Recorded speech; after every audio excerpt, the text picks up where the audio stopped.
Welcome back everyone to Horrors Ball Film Review Edition. I'm going to do something a little bit different for you today. I'm going to actually review a short film. The effects of war naturally proved to be fertile soil for a horror film.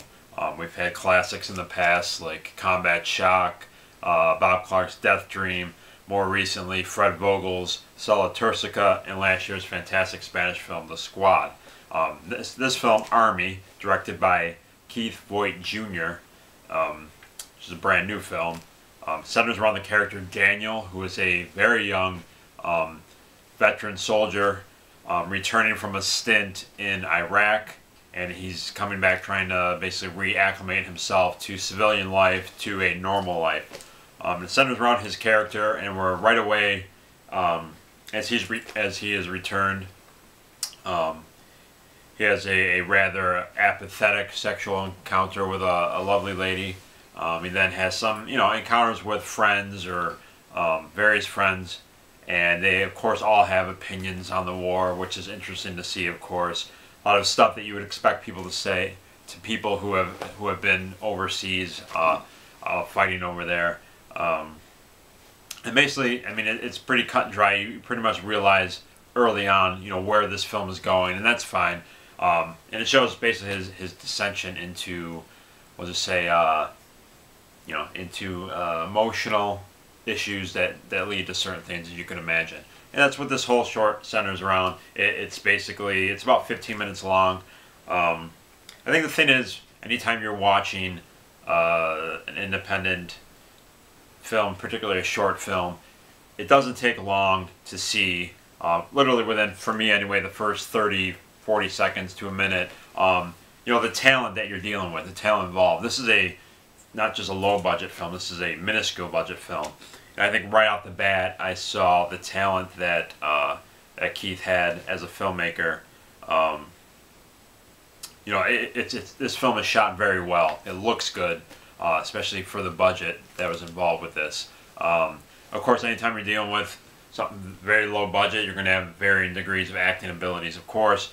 But this film all revolves around the actor, who I don't know his name, who played Daniel, and I think he did a very good job. There's some scenes too where he's screaming and swearing a lot, with the issues going on in his mind mentally, and I mean, with the quick editing cuts and him screaming, that scenes like that, when you take on something like that, could end up appearing inadvertently cheesy, but it doesn't come across that way at all. It's very well done. This is a serious theme, and I think Keith handles it very well, and at no point does it come across as cheesy, which is a difficult thing to do with a low budget like this. I bring up how when you're dealing with a short film, ultimately, would you like to see it as a full-length film? And this is a case where I definitely would. I think there are some other independent films that you see that are full-lengths that you would maybe prefer it to be a short film. I brought up Dear God No, last year's indie biker flick. I think that's a perfect example of a film that I thought would have been better suited as a short film. This film, ArME, I think would have been fantastic as a full-length film. I would have loved to seen a slow burn, Daniel's slow burn dissension into madness over a full-length film. I think that would have been great. If it sounds like something you're into, obviously it's very relevant with the current times, of course, with the war really still going on, and also there's a scene where he goes out and buys a weapon, which of course nowadays with the whole school shooting tragedy and whatnot, and the movie theater tragedy, it's a very relevant issue and topic today, very provocative issue. So it's very relevant to today. It's not, obviously, of course, with the social commentary in this film, but it never at any point comes across as preachy. I think I think he does a great job at, when you have 15 minutes, 10 minutes to cram a story, it just, you have to be very tight on your scenes and what you're showing and trying to convey, and he does a fantastic job of doing that. I really like the interactions with him and the other people that he's around. There's a scene with him and his friend drinking some beers, and they're drinking some Jennies, and then his friend's just kind of like, hey man, chill out man, just relax, have a good time. You can just see where it's going. It's got that slow, cool, slow brooding atmosphere. You know what's gonna happen basically, but that doesn't detract from it at all, and you want to see it get there. Again, Daniel's performance is very well done. It basically all hinges on that. But what stood out to me the most, besides just a good story, is just the technical aspect. I think the editing is good. It looks really good. I was really surprised at how good it looked. There's some fantastic music within the background, more like background atmospheric stuff. That's fantastic. Adds a lot to it. So highly recommended.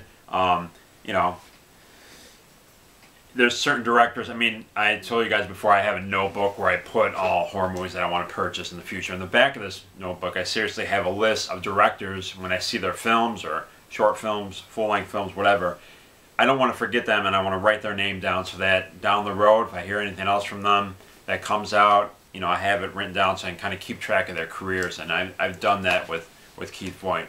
I've put him in that notebook in the back as a director to keep an eye on. I really think he has a bright future.